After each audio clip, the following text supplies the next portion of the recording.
Okay, this time we're going to show how the KJV turns God into a liar, and we're also going to show the political correctness of the lexicons, which is very ironic considering how Gail Ripplinger, who can't even read Hebrew and Greek, says that the lexicons are all made by liberals who, as if they would be against the KJV. Actually, the reverse is true. They're not liberals, they're conservatives, they're Christian, and they tend to defer to the KJV a little too much. And we're going to see that in this episode.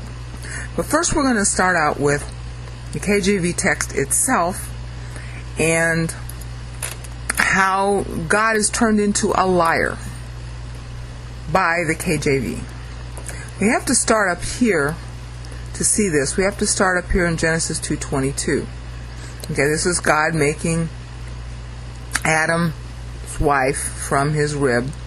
Okay, I'm not going to talk about any mistranslations here. We're going to just take the text for what it says.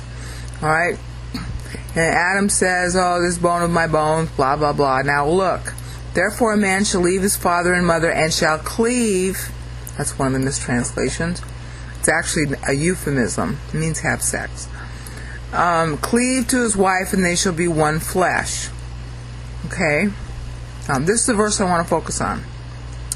They were both naked, the man and his wife, and were not ashamed. That's Genesis 2:25 in the King James Version.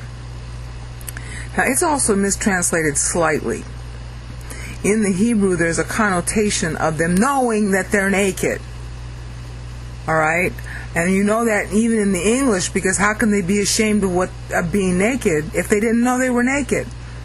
If they're not ashamed, that means they know something and they're not ashamed of it anyhow, right?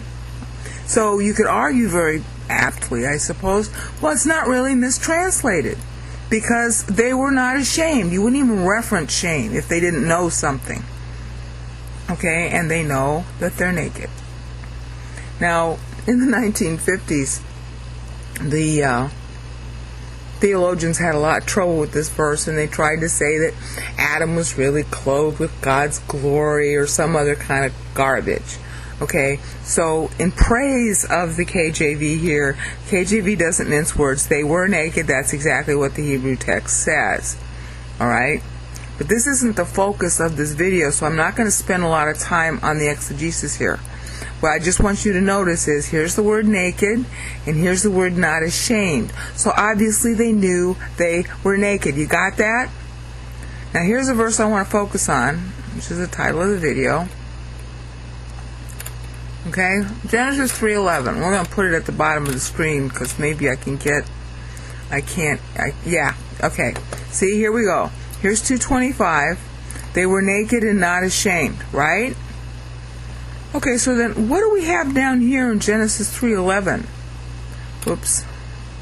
It doesn't like it when I do that. Here, let's do it again.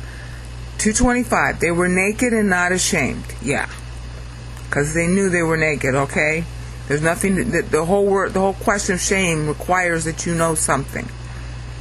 Okay? Okay, so, but look what we got here. Who told you that you were naked? Sorry if I yelled into the microphone.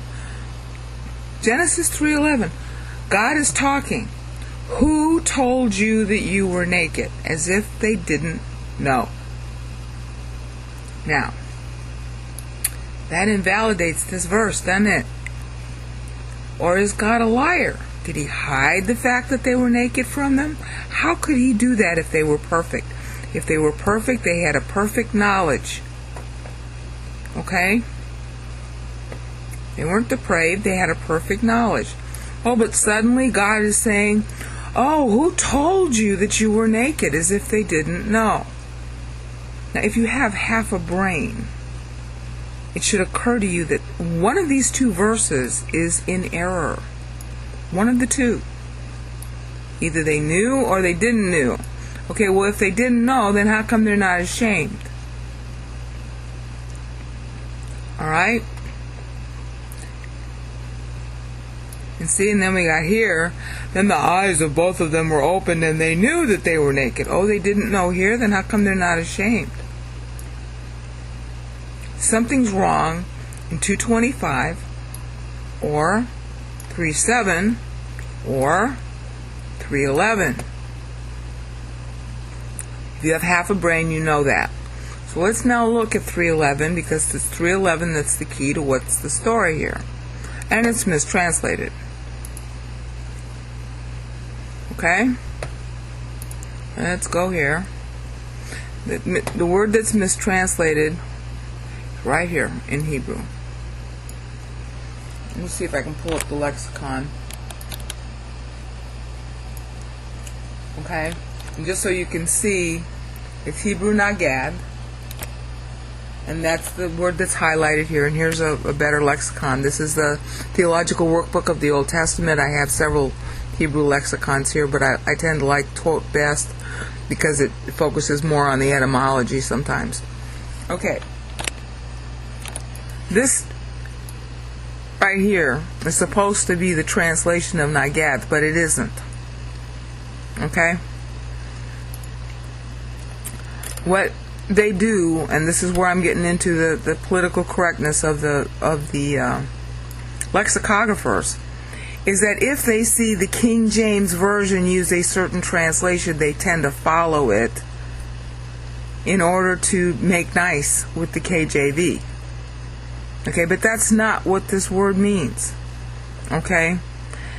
Nagad, especially here, means to denounce.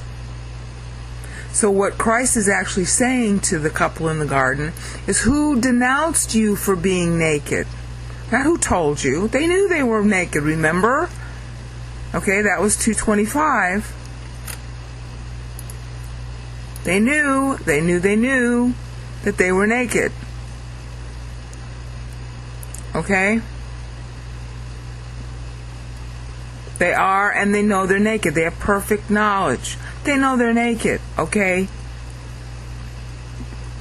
And that's why they're not ashamed. Uk means denying the reality of the shame.